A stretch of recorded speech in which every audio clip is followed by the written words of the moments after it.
ഇവിടുത്തെ ജുമാ നിസ്കാരം 12:45 കേട്ടോ. പക്ഷെ പരിപാടികൾ 11:30 തുടങ്ങും. ആ നിൽക്കുന്ന കാക്കയെ കണ്ട പുള്ളിക്കാരെ ഇവിടുത്തെ കഴിഞ്ഞ ഒരാഴ്ചത്തെ വരവ് ചെലവ് കണക്കുകൾ പറയാണ് കേട്ടോ. വരുന്നിരിക്കുന്ന ആൾക്കാരോടെല്ലാം അതെല്ലാം നല്ലപോലെ എക്സ്പ്ലെയിൻ ചെയ്യും. നമ്മുടെ അമ്മായപ്പൻ ഈ നാട്ടിലെ പേര് കേട്ട ഗൗണ്ടറാണ്. അതുകൊണ്ട് അമ്മായപ്പന്റെ ലേബലില് മരുമോൻ ഇവിടെ നല്ല പോപ്പുലർ ആണ് കേട്ടോ. അത് ഫസ്റ്റ് സഫ് അല്ലെങ്കിൽ രണ്ടാമത്തെ സഫ്. ഇതിന്റെ ബാക്കിലേക്ക് പോകാൻ എന്നെ സമ്മതിക്കില്ല. ഇവിടുത്തെ മെയിൻ ഉപ്പുപ്പമാരെല്ലാം അവിടെയാണ് ഇരിക്കുന്നത്. എന്നെ ആ കൂട്ടത്തിലെ ഒരു ഉപ്പുപ്പ ആക്കി ഇവരെല്ലാരും കൂടെ. വന്നിരിക്കുന്ന ആൾക്കാർക്കെല്ലാം കറങ്ങി തിരിഞ്ഞടിക്കുന്ന ഫാനാണ് നിങ്ങൾ കാണുന്നത് കേട്ടോ. AC ആണ് പള്ളി, എന്നാലും AC ഓൺ ആക്കിയിട്ടില്ല. കാരണം ഇപ്പോൾ നല്ല തണുപ്പുള്ള സമയമാണ്. സൂറത്തുൽ സജാദയാണ് അവിടെ തൂക്കിയിട്ടേക്കുന്നത് കേട്ടോ. മിമ്പറിന്റെ ഇപ്പുറത്താണ് ആ ഒരു സജാദ ഖുറാനിക് വേഴ്സ് എല്ലാം സെറ്റ് ചെയ്ത് വെച്ചിട്ടുള്ളത്. സമയം 12 അവിടെ പരിപാടികൾ സ്റ്റാർട്ട് ചെയ്യാൻ സമയമായി. നടക്കുന്നുണ്ട്. ആ കൊട്ട് തീർന്ന ഉടനെ ബാങ്ക് കൊടുക്കും.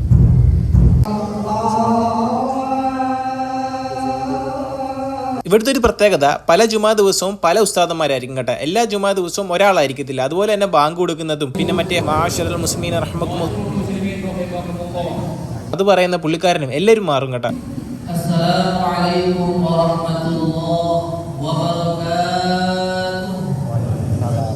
ഉസ്താദ് വന്നിട്ടുണ്ട്. ഈ ഉസ്താദിനെ ഞാൻ ആദ്യമായിട്ടാണ് കാണുന്നത്. എല്ലാ ദിവസവും ജുമാക്ക് വരുന്ന ഈ സ്ഥലമാണെങ്കിലും ഈ ഉസ്താദിനെ ആദ്യമായിട്ടാണ് കാണുന്നത്. അപ്പോൾ എല്ലാ ദിവസത്തെയും ഇമാമും ഖത്തീബും എല്ലാവരും മാറും കേട്ടോ.